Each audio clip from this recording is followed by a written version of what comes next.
আসন পোষণ করতে চাই, এই দেশটাকে মেধাবীদেরকে দাবি রাখতে চাই, আবার যদি শিক্ষা ব্যবস্থা সহ অন্যান্য এদেশকে উন্নতি নিয়ে ষড়যন্ত্র করে, তাহলে তাদেরকেও এদেশ থেকে পালাতে বাধ্য করা হবে।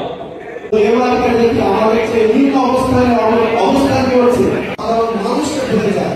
আপনাকে যে টাকা ট্যাক্সের টাকাটা উদ্ধার করবে, জনগণের সেবা করবে, দুর্নীতি করবে, সেখানে তারা রিক্সা চালিয়ে জীবিকা নির্বাহ করতে পারবে। আজ আমার পিতামাতার সাথে আমার সম্পর্কটা দূরে সরে গেল।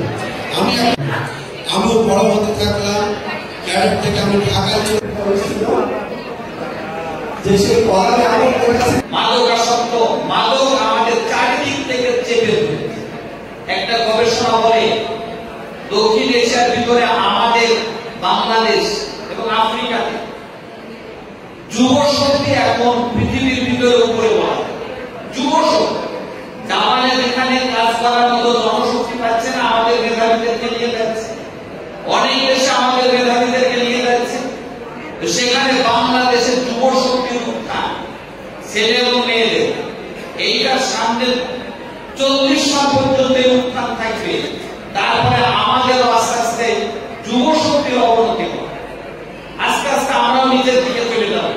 আমাদের দেশে এবারকার খবর প্রায় 50টা প্রাথমিক বিদ্যালয় বন্ধ হয়েছে ছাত্রছাত্রীর অভাবে। আস্তে আস্তে আমাদের পর্যায়ক্রমে আমরা এই জায়গাতে চলে যাব।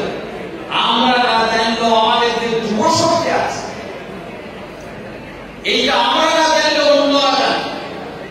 যার কারণে আমাদের দেশে বর্ডার দিয়ে একটা গরু একটা ছাগল আমাদের প্রয়োজনীয় জিনিস আসা সম্ভব না, কিন্তু বন্যার পানির মতো মাদক দ্রব্য আমাদের বাংলাদেশে আসে।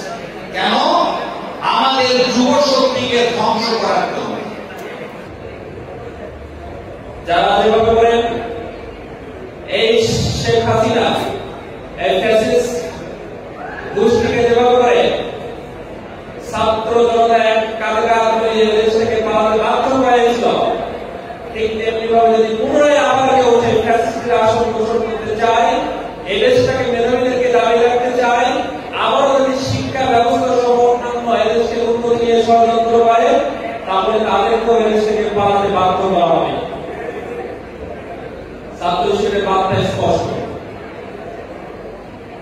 সম্মানিত মেধাবী শিক্ষার্থী ভাই বোনেরা, আপনারা একটা লড়াইকে অতিক্রম করে সফলতা লাভ করেছেন। দীর্ঘ 10টা বছর পরিশ্রম করে আপনারা একটা স্টেপ পার করেছেন এবং সেটা সাফল্যের সাথে পার করেছেন। এই মেহেরপুর অনেক স্টুডেন্ট আছে যারা হয়তো পরীক্ষায় পাস করতে পারবে না। এবার এসএসসি পরীক্ষায় পাশের হার খুবই কম ছিল, ঠিক সেই জায়গায় আপনারা এ প্লাস পেয়ে উত্তীর্ণ হয়েছেন। সুতরাং আপনারা নিঃসন্দেহে এই মেহেরপুরের মধ্যে সবচেয়ে মেধাবী শিক্ষার্থী।